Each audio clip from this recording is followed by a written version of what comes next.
सभी बहनों को नमस्कार। शुरू करने जा रहे हैं सेट 2 का दूसरा पार्ट और आशा है कि आप सभी लोगों को समझ में आ रहा होगा और हम लोग जो है अच्छे से कंटिन्यू कर पा रहे हैं। तो शुरू करते हैं सेकंड सेट का दूसरा पार्ट। ठीक है, चलिए क्वेश्चन नंबर 26 पे आते हैं। निम्नलिखित में सामाजिक नियंत्रण निम्नलिखित में सामाजिक नियंत्रण का औपचारिक अभिकरण कौन है? ठीक है, तो निम्नलिखित में सामाजिक नियंत्रण का औपचारिक अभिकरण कौन सा है? तो 26 का होगा सी। कौन सा है? राज्य। देखिए, राज्य जो है पुलिस के थ्रू, न्यायालय के थ्रू, जेल के द्वारा, कानून के द्वारा, ठीक है, अपने जो है क्षेत्र में सामाजिक नियंत्रण करती है। देखिए, राज्य सामाजिक नियंत्रण का प्रभावशाली औपचारिक अभिकरण है। पुलिस, न्यायालय, जेल एवं कानून के द्वारा वह अपने भू क्षेत्र में सामाजिक नियंत्रण बनाए रखता है, समाज विरोध तत्वों एवं अपराधियों का अंकुश रखता है, उन्हें दंड देता है। ठीक है ना। इसका जो है ऐसा क्वेश्चन एक और था पीछे, उसको हम लोग डिस्कस कर चुके थे। आते हैं 27वें प्रश्न पे। सामाजिक डार्विनवाद में निम्नलिखित में से कौन विश्वास करता था? ठीक है, तो सामाजिक डार्विनवाद में कौन विश्वास करता था? तो उसका उत्तर होगा बी, 27 का बी। डार्विनवाद उद्विकासवाद का आधार है। हर्बर्ट स्पेंसर को चार्ल्स डार्विन का बुलडॉग कहा जाता है। उनसे ज़्यादा थॉमस हक्सले को डार्विन का बुलडॉग कहा जाता है।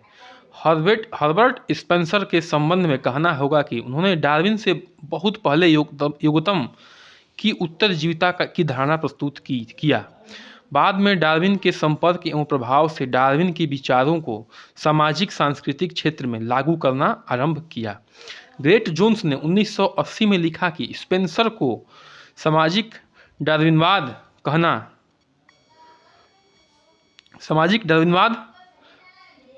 कहना उचित है, क्योंकि स्पेंसर ने जैविक एवं सामाजिक सिद्धांत में न केवल समन्वय किया बल्कि डार्विन के विचारों को समाजशास्त्री विचार में स्थापित किया। ठीक है, इन्होंने इतना एक्सप्लेनेशन दिया है।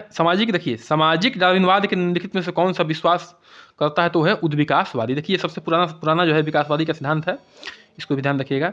निम्नलिखित में से कौन सा सामाजिक परिवर्तन का अवरोधक नहीं है? देखिए, सामाजिक परिवर्तन का अवरोधक नहीं मतलब कि वो क्या करता है? ये सपोर्ट करता है सामाजिक परिवर्तन में। तो 28 का होगा आपका बी, आर्थिक प्रतिस्पर्धा। देखिए, जब दो लोग आर्थिक प्रतिस्पर्धा करते हैं तो उसको करने के लिए क्या करते हैं? कुछ ना कुछ जो है काम को करते हैं। ठीक है, तो जब कुछ ना कुछ काम करते हैं जो है उससे क्या होता है? समाज में परिवर्तन होता है। ठीक है, चलिए 29वें प्रश्न पे आते हैं। 19वीं सदी के दौरान समाजशास्त्री चिंतन में किस अवधारणा का प्रभुत्व था? 19वीं सदी के दौरान समाजशास्त्री चिंतन में किस अवधारणा का प्रभुत्व था? तो 29 का होगा डी, उद्विकास का। ठीक ना। 19वीं सदी में समाजशास्त्री चिंतन में उद्विकास की अवधारणा थी। तो देखिए, 19वीं सदी के दौरान, 19वीं सदी का मतलब यह है 1800 से लेकर 1900 के बीच की बात हो रही है। समाजशास्त्रियों के चिंतन में उद्विकास का अवधारणा का प्रभुत्व था। परिवर्तन की वह प्रक्रिया उद्विकास के नाम से जानी जाती है, जिसमें प्रत्येक प्रवर्ती अवस्था का पूर्ववर्ती अवस्था से आवश्यक संबंध है। कहने का मतलब कि जो पिछला अवस्था है उसका अगले अवस्था से क्या है? संबंध है। चार्ल्स डार्विन ने वर्ष 1859 में जीवों के विकास की प्रक्रिया को समझाने हेतु इस अवधारणा का प्रयोग किया था। चार्ल्स डार्विन साहब ने 1859 में जीवों के विकास की प्रक्रिया को समझाने का प्रयास किया था। ठीक है, बहुत ही बड़ा सिद्धांत है डार्विन साहब का और बहुत ही चर्चित सिद्धांत है। सामाजिक विज्ञान के बीच इस अवधारणा के प्रथम उपयोगकर्ता हर्बर्ट स्पेंसर हैं। ठीक है ना, प्रथम उपयोगकर्ता कौन है? हर्बर्ट स्पेंसर साहब हैं। तीसरे में आते हैं ग्लोबिनियम शरीर, एक मिनट, ग्लोबिनियम शरीर के लिए आवश्यक है क्योंकि, देखिए, क्योंकि 29 का जो है डी था और 30 का है सी, क्योंकि इसमें अनेक बीमारियों से शरीर को बचाने के लिए एंटीबॉडीज पाए जाते हैं। ठीक है, एंटीबॉडीज क्या करता है? हमारे अंदर शरीर में डेवलप कर देता है इम्यून सिस्टम की क्षमता को लड़ने के लिए और जो है ये बीमारियों से लड़ता है। ठीक है, तो ग्लोब्यूलियम एक विशेष प्रकार का प्रोटीन होता है जो मानव शरीर को बीमारियों से बचाते हैं, क्योंकि इनमें पाए जाने वाले एंटीबॉडी, एंजाइम, फाइबर एवं अन्य संकुचनशील प्रोटीन विभिन्न रोगों से बचाने की शक्ति प्रदान करते हैं। ठीक है, ग्लोब्यूलिन सामान्यतः मानव रुधिर के प्लाज्मा में पाया जाता है। ठीक है, आगे बढ़ते हैं, एक तीसरे प्रश्न पे आते हैं। कार्बोलिक अम्ल का पान करने पर रोगी को निम्नलिखित में से क्या करना चाहिए? देखिए, जो रोगी कार्बोलिक अम्ल का पान करता है उसको क्या करना चाहिए? तो एक तीसरे का होगा ए, वमन नहीं करना चाहिए तथा चूने के पानी अंडे की सफ़ेदी पिलाना चाहिए। ठीक है, देखिए, कार्बोलिक अम्ल का पान करने पर रोगी को वमन नहीं करना चाहिए तथा चूने का पानी अंडे की सफ़ेदी पिलाना चाहिए। विष कष्टकारक है और घातक होते हैं। इसके प्रभाव के निराकरण के लिए कुछ औषधि और उपचार उपयुक्त होते हैं। उन्हें विष प्रतिकारक कहते हैं। कहने का मतलब है कि जो कार्बोलिक अम्ल पी लेते हैं, खा लेते हैं, ऐसे रोगी को जो है वमन नहीं पिलाना चाहिए। क्या पिलाना चाहिए? चूने का पानी पिलाना चाहिए, अंडे की जल्दी पिलाना चाहिए, खाना खिलाना चाहिए, और जो है तुरंत से जो है दवा के भेंट कराना चाहिए, तुरंत जो है डॉक्टर के पास लेके जाना चाहिए। ठीक ना। चलिए 32 पे आते हैं। फेमुलस शब्द का अर्थ क्या है? फेमुलस शब्द का अर्थ क्या है? तो 32 का होगा ए, सेवक। क्या है? सेवक। ठीक है, देखिए, परिवार शब्द अंग्रेजी भाषा के फैमिली शब्द से लिया गया है। फैमिली मतलब क्या होता है? परिवार। सभी लोग बचपन से पढ़े हैं। फैमिली शब्द की उत्पत्ति किस शब्द से हुई है? फेमुलस शब्द से हुई। ठीक ना, यही फेमुलस शब्द जो है, जिसका ये लैटिन भाषा का शब्द है फेमुलस, जिसका अर्थ है नौकर। क्या अर्थ है? नौकर। लेकिन इस अर्थ में परिवार का अर्थ नहीं लगाया जाता। क्या? इस अर्थ में परिवार का अर्थ नहीं लगाया जाता। फेमुलस के विस्तृत अर्थ में परिवार समाज की एक ऐसी इकाई है। देखिए, अब परिवार को तो नौकर कहते नहीं हैं। परिवार क्या होता है? फेमुलस की जगह विस्तृत अर्थ निकालते हैं तो इसके अर्थ में क्या होता है? जिसमें माता पिता होते हैं और उनके विवाहित और अविवाहित बच्चे होते हैं, और अन्य सदस्य सम्मिलित होते हैं, जैसे दादा दादी, जो उत्तरदायी तथा स्नेह की भावना के साथ रहते हैं। ठीक ना। इसमें जो है यहाँ पे और एक्चुअल मीनिंग तो वही है नौकर वाला, लेकिन विस्तृत अर्थ निकाला जाएगा तो क्या हो जाएगा?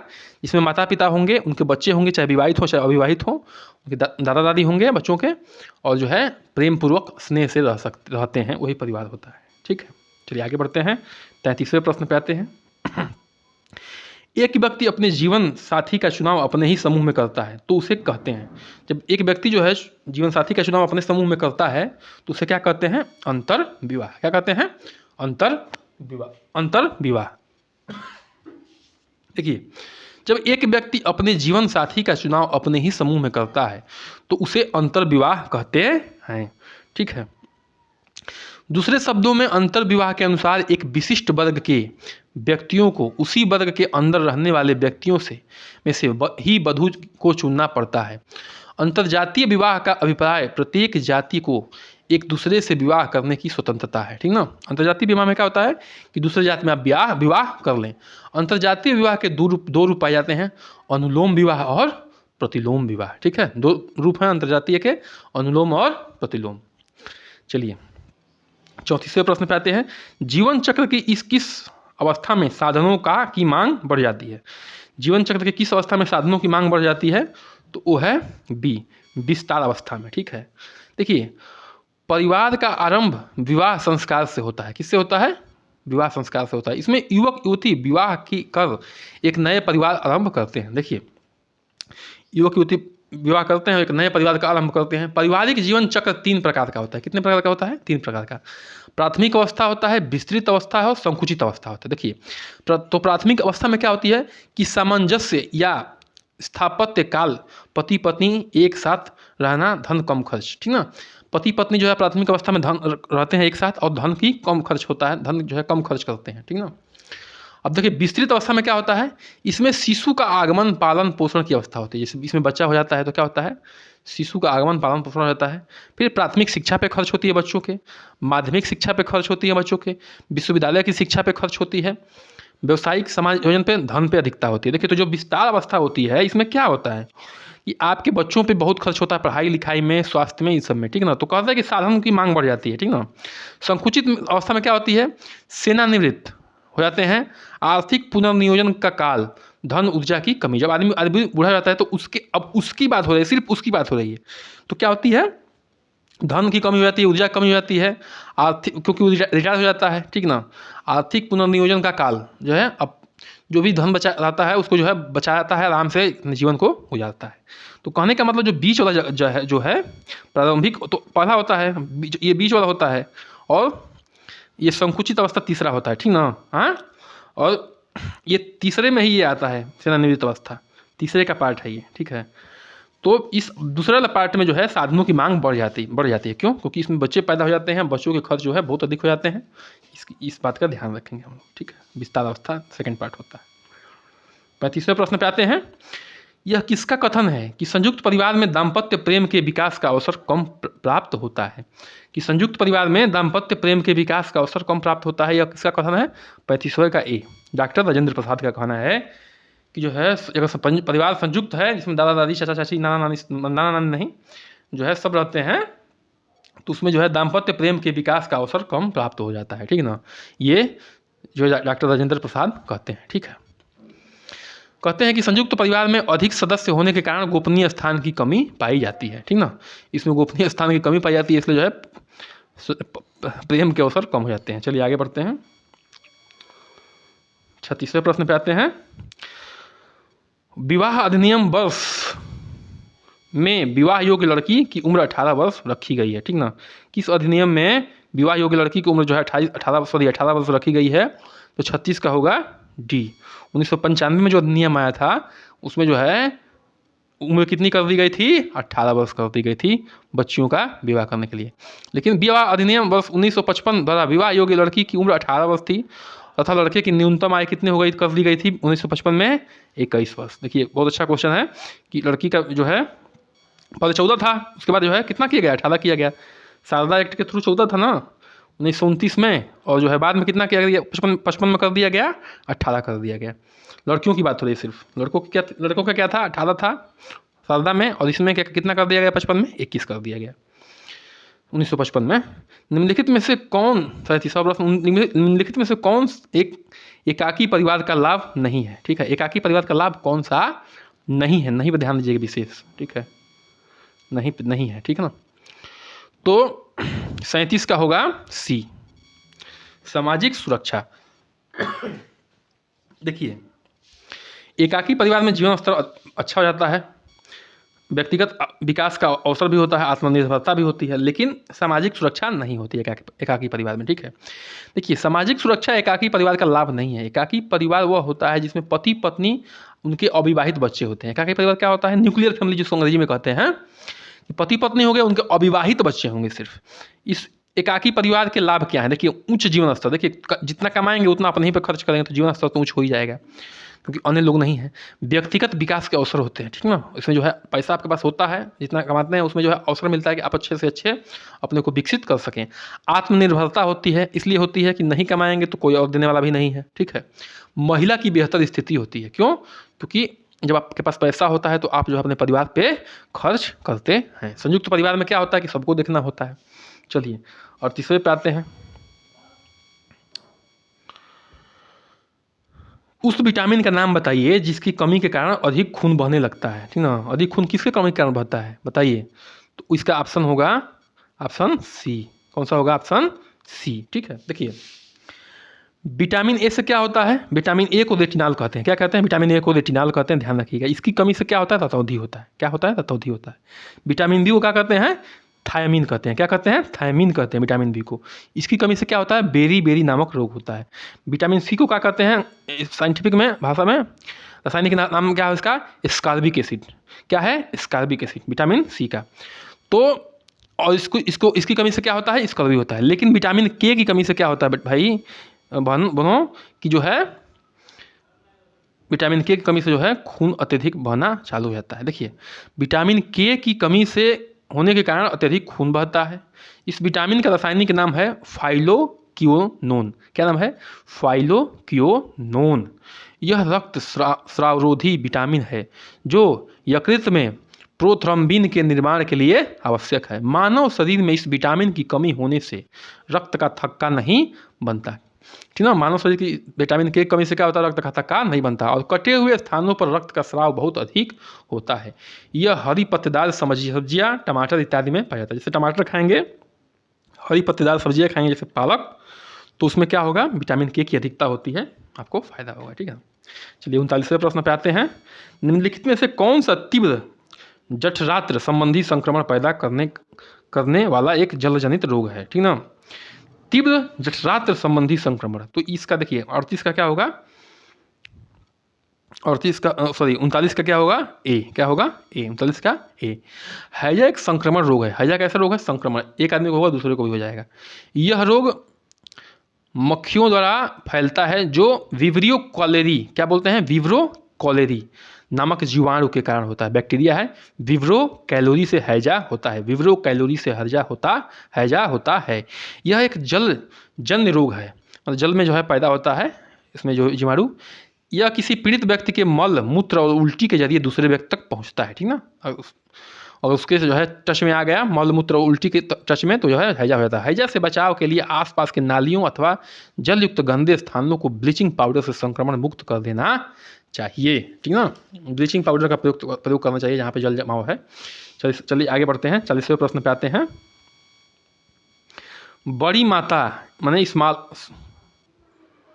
पॉक्स के टीके का आविष्कार किसने किया था। ठीक ना, तो बड़ी माता स्मॉल पॉक्स टीका का आविष्कार जो है किए थे 40 का सी, एडवर्ड जेनर साहब ने। एडवर्ड जेनर ने जो है 1796 में जो है स्मॉल पॉक्स के टीके का खोज किए थे। देखिए रदरफोर्ड साहब किसकी खोज किए थे, परमाणु विखंडन का। ठीक ना, परमाणु विखंडन का, एटम जो है कैसे विखंडित होता है, टूटता है। ठीक है, और लुईस पास्चर साहब किससे खोज किए थे, रेबीज के टीके का। रेबीज कैसे होता है, पागल जो है रेबिड कुत्ते होते हैं जो जिसमें रेबीज के संक्रमण हो गए होते हैं, उनके लाद में जो है अंतिम समय में, उनके मरने के अंतिम 15 दिन में उनके लाद में जो है रेबीज के जब विषाणु आ जाते हैं, वायरस आ जाते हैं, तो उससे अगर किसी को काट देते हैं तो क्या होता है, उसको भी रेबीज होने के खतरा बढ़ जाते हैं। इसमें सुई लगवाना चाहिए। तो इसकी रेबीज के टीका खोज कौन किए थे, लुईस पास्चर साहब किए थे। और जो है न्यूट्रॉन का खोज कौन किया था, जेम्स चैडविक साहब न्यूट्रॉन खोज किए थे। और इस क्वेश्चन का आंसर क्या होगा, बड़ी माता के जो टीका खोज किए हैं उसका आंसर होगा एडवर्ड जेनर साहब। ठीक है, चलिए आगे बढ़ते हैं। हेपेटाइटिस ए किसके कारण होता है, तो हेपेटाइटिस ए किसके कारण होता है, तो ये होता है विषाणु मतलब वायरस के कारण होता है। हेपेटाइटिस शब्द लीवर की किसी की भी तरह के सूजन को संदर्भित करता है। लीवर में अगर किसी तरह के सूजन जो है आ जाता है तो उसको क्या कहते हैं कि जो है हेपेटाइटिस ए हो गया है। यह हेपेटाइटिस ए वायरस के रूप में जाना जाता है। इस वायरस से विभिन्न प्रकार के ABCDE शामिल है। ठीक है, इस वायरस में के विभिन्न प्रकार के ABCD शामिल, देखिए तो हेपेटाइटिस ए होता है, हेपेटाइटिस बी होता है, हेपेटाइटिस सी होता है। तो हेपेटाइटिस के भी कई क्रम बांट दिए गए हैं। चलिए 42वें प्रश्न पे आते हैं।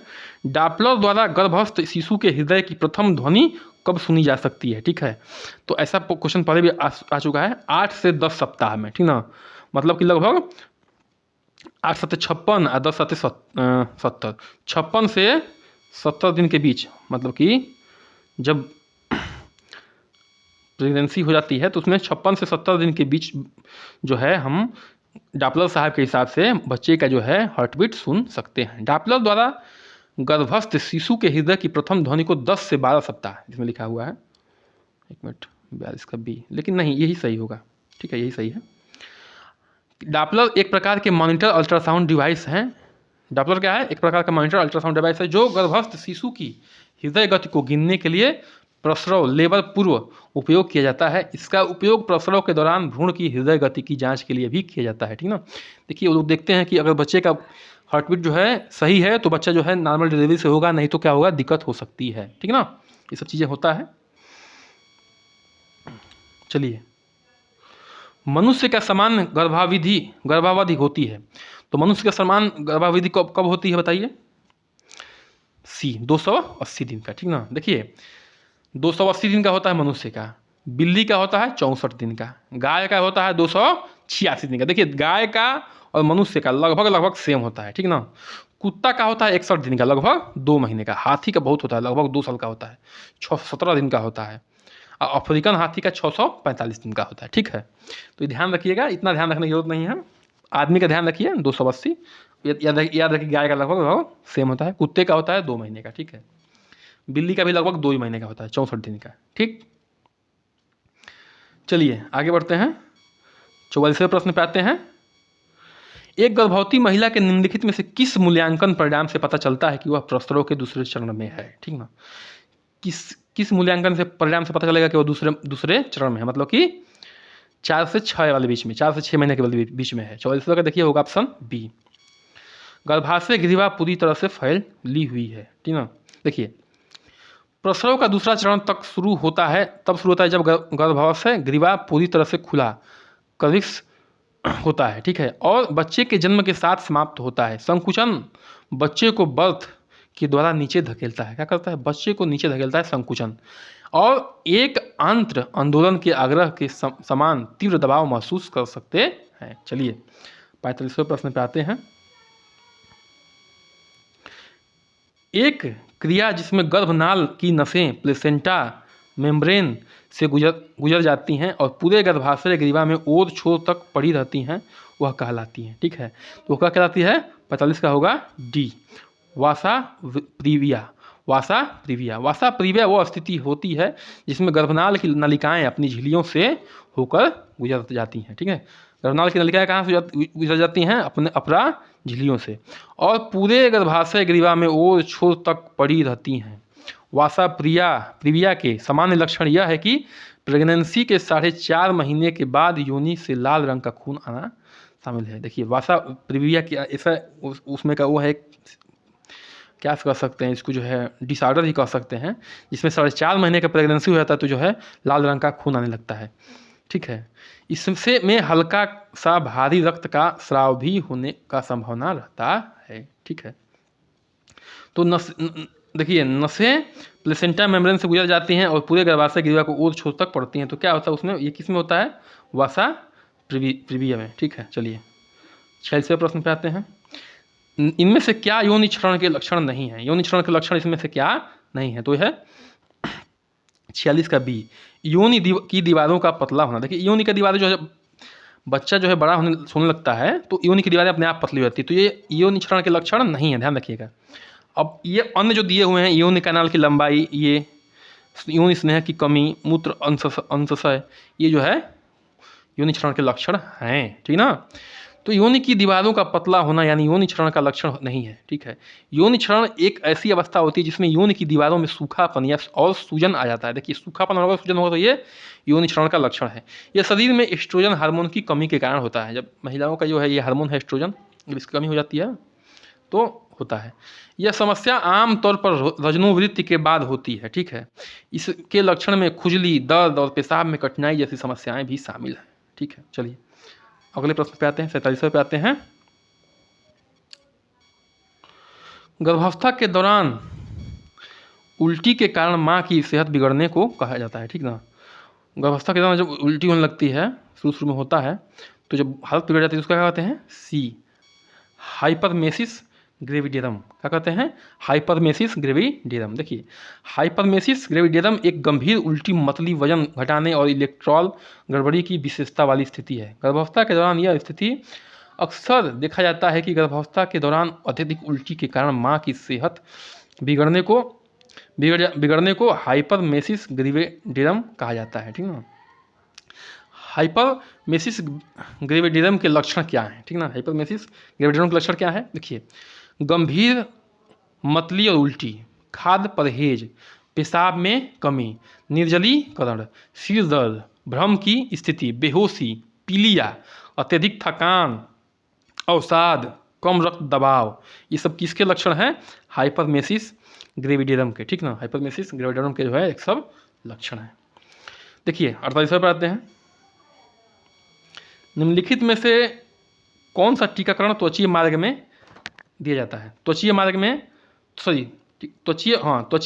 कौन सा टीका दिया जाता है, तो ये है 48 का ए, बीसीजी का टीका। देखिए बीसीजी टीकाकरण का इंट्राडर्मल रूट के द्वारा लगाया जाता है। किसके द्वारा लगाया जाता है, इंट्राडर्मल रूट के द्वारा लगाया जाता है। यह वैक्सीन सिर्फ त्वचा के नीचे, आमतौर पर बाईं ऊपरी बाह में दी जाती है। कहाँ दी जाती है, आमतौर पर बाईं ऊपरी बाह में दी जाती है। अंतस्रावी रूप से यह अनुशासित साइट है ताकि टीकाकरण के बाद छोड़े गए छोटे निशान को भविष्य में पिछले टीकाकरण के साक्ष्य के रूप में आसानी से पाया जाता है। ठीक ना, यह देख लिया जाता है कि पहला टीका कब दिया गया था, दूसरा टीका कब दिया गया था। ठीक है, ये BCG का टीका में ये सब ध्यान दिया जाता है। चलिए ठीक है, 49वें प्रश्न पे आते हैं। फ्राइड की साइकोसेक्सुअल थ्योरी को प्रथम अवस्था क्या है। ठीक है, तो प्रथम अवस्था कौन सी है, ओरल अवस्था, डी। ओरल अवस्था जन्म से 8 माह तक की अवस्था होती है। कितनी होती है, जन्म से 8 माह तक। इस अवस्था में बच्चे का व्यक्तित्व पूर्णतः आईडी से प्रभावित होता है और केवल सुख प्राप्त करना ही उसकी उद्देश्य होता है। क्या होता है, मतलब कि जब 0 महीने से लेकर 8 महीने तक जो है वो केवल सुख प्राप्त करना चाहता है। इस अवस्था में बच्चों को चूसने में असीम आनंद की अनुभूति। देखिए बच्चा जो हाथ अंगूठा चूसते रहते हैं, ठीक है ना, तो उसमें जो है इस कारण वह पेट भर जाने के बाद भी माँ के स्तनों को चूसता रहता है। ठीक है, ये 49 का डी है। मतलब कि ओरल अवस्था जो क्या आती है, मतलब कि वही ओरल मतलब होता है मौखिक। ठीक है, तो साइकोसेक्सुअल थ्योरी का प्रथम अवस्था क्या है, चूसते रहना। तो बच्चा जो है चूसते रहता है कुछ भी। ठीक है, चाहे अंगूठा हो चाहे माता जी का स्तन हो। अगला प्रश्न आता है 50वें का। मनोवैज्ञानिक जिसने संज्ञानात्मक विकास के क्षेत्र में महत्वपूर्ण योगदान दिया है, वह कौन सा वैज्ञानिक है जिसने संज्ञानात्मक विकास के क्षेत्र में महत्वपूर्ण स्थान दिया है, तो वह कौन है, जीन पियाजे साहब है। ठीक है, जीन पियाजे द्वारा प्रतिपादित संज्ञानात्मक विकास का सिद्धांत मानव बुद्धि की प्रकृति एवं उसके विकास में संबंधित एवं विस्तृत सिद्धांत है। पियाजे का मानना है कि वह व्यक्ति के विकास में उसका बचपन एक महत्वपूर्ण भूमिका अदा करता है। पियाजे का सिद्धांत संज्ञानात्मक विकास कहलाता है। ठीक ना, पियाजे साहब ने संज्ञानात्मक विकास बहुत अच्छा काम किया है। इसी के साथ जो है वीडियो का आज दूसरा पार्ट समाप्त करते हैं। देखिए अब आप लोग देख रहे हैं लेकिन चैनल को सब्सक्राइब नहीं कर रहे हैं, कृपया करके सब्सक्राइब करिए, थोड़ा सपोर्ट करिए। हम इसी तरह से बने रहेंगे आपके साथ और लगातार बने रहेंगे हम लोग, जब तक तोड़ेंगे नहीं तब तक छोड़ेंगे नहीं। बहुत बहुत धन्यवाद, नमस्कार।